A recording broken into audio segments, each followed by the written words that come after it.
Sa ngalan sa Amahan, sa Anak, ug sa Espiritu Santo. Amen.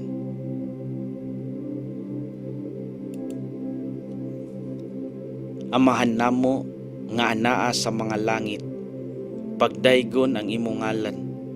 Umabot ka namo ang imong gingharian, matuman ang imong pagbuot, dinhi sa yuta maingon sa langit.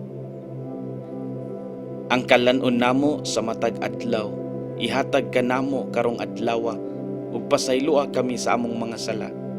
Ingon nga nakapasaylo kami sa mga nakasala kanamo.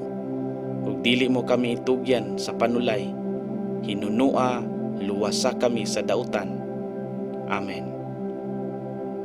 Sa ngalan sa Amahan, sa Anak, ug sa Espiritu Santo. Amen.